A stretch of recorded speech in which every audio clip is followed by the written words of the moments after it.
আসসালামু আলাইকুম। আমাদের প্রিন্সিপাল ইব্রাহিম খান ছিলেন, খুব বড় শিক্ষাবিদ ছিলেন। তো তার একটা গল্প সবাই জানেন, প্রবীণ যারা জহুর ধোপা গল্প তারা পড়েছেন আর কি, অনেকেই পড়েছেন। তো জহুর ধোপা হচ্ছে তখনকার দিনে ধোপারা মফস্বল শহরে অভিজাতদের ঘর থেকে গিয়ে কাপড় নিয়ে আসতো, এনে সেটাকে আবার ধোলাই করে সেটাকে ইস্ত্রি করে আবার নিয়ে যেত। চোস্ত পায়জামা এগুলোকে চোগা আজকান বলতাম আমরা। তা এগুলো সব জহুর ধোপা তাকে দেওয়া হয়েছে যে সব ধুয়ে ঠুয়ে ইস্ত্রি করে একদম খুব সুন্দর করে যে পৌঁছে দেবে। তো ধোপা কাপড় দিয়ে গেছে। তো আনা কাপড়টি খুলে দেখেন যে আজকানটার রং উঠে গেছে, বোতাম ছিঁড়ে গেছে, পরার পর গায়ে টাইট লাগছে। তো বুঝতে পারছেন অভিজাত ব্যক্তির কি অবস্থা, মুহূর্তে মেজাজ খারাপ হয়ে গেল। তার ভাবনা একটাই যে বেটা ধোপা কিভাবে ধুলো, যে কাপড়ের রং উঠে গেল, বোতাম ছিঁড়ে গেল। এমন সময় জহুর ধোপা বাড়িতে ঢুকছে। আগেকার দিনের জমিদার টাইপের বাড়ির সামনে বেশ লম্বা রাস্তা থাকা, এটা হচ্ছে বাড়ির বিশেষত্ব। তো এমন সময় দেখলো যে বাড়ির মধ্যে ঢুকছে আর কি, মানে গেট দিয়ে ঢুকছে আর কি।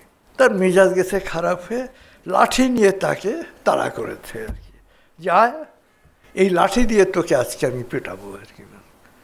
তো লাঠি দেখে ধোপাকে আর ওখানে দাঁড়ায় না, সে দৌড়। এবং স্বাভাবিকভাবে ধোপা দৌড় দিলে সে তো জানের ভয় দৌড়াচ্ছে, মার খাওয়ার ভয়।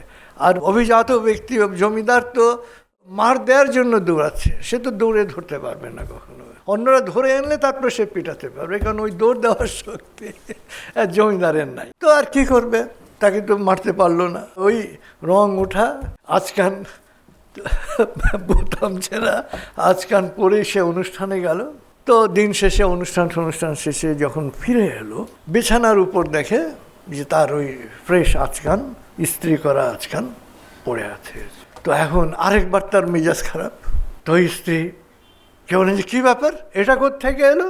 স্ত্রীকে জিজ্ঞেস করছেন। স্ত্রী বলছে এটা তোমার আজকান। তাহলে আমি গায়ে যে দিয়েছি এটা কার? বলছি এটা হবে অন্য কারো, ভুলে একই রকম দেখতে অন্য কারোটা দিয়ে গিয়েছিল, তাই জহুর ধোপা এসেছিল আসলটা দিয়ে এটা ফেরত নিয়ে যেতে। তুমি তো বেচারাকে এমনভাবে তাড়া করলে সে আজকাল নিয়ে পালিয়ে গেল।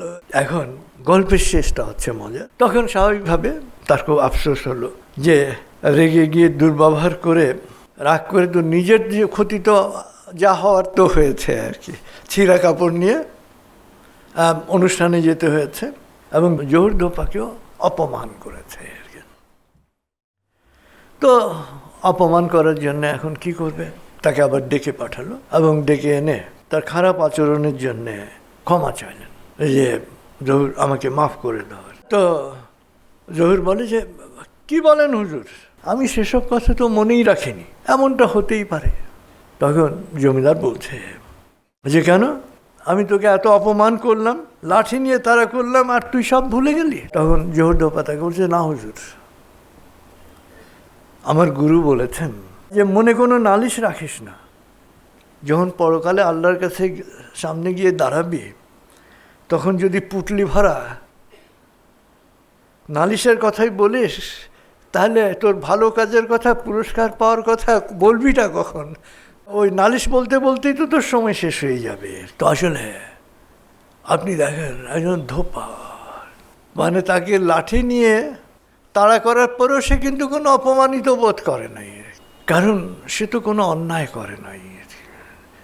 আরেকজন অন্যায় করছে, মানে দুর্ব্যবহারকারী আসলে সবসময় অন্যায়কারী, আরেকজন অন্যায় করছে, সে তো কোনো অন্যায় করেনি এবং সে এটা নিয়ে মাথাও ঘামায়নি। আসলে আমরা কিন্তু সবসময় কোয়ান্টামিক বলি, অপমান হচ্ছে একটি জাল নোট।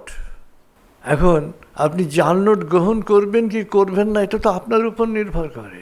আপনি যদি গ্রহণ না করেন, জাল নোটের কোনো অর্থ হবে না, গ্রহণ না করলেও জাল নোট আপনার অর্থ হবে না। জাল নোট কারোর জন্যই কোনো অর্থ বহন করে না, জাল নোটের কোনো মূল্য নাই। অতএব আরেকজনের অপমানসূচক কথা, এটা হচ্ছে একটা মূল্যহীন। তো আরেকজনের কথাই যেন আমরা কখনো অপমানিত নয়। আরেকজন রাগ করবে, তার যা লস হওয়ার তার হবে, আপনার নয়। অতএব সেটাকে সবসময় ইগনোর করবেন, সবসময় ইগনোর করবেন।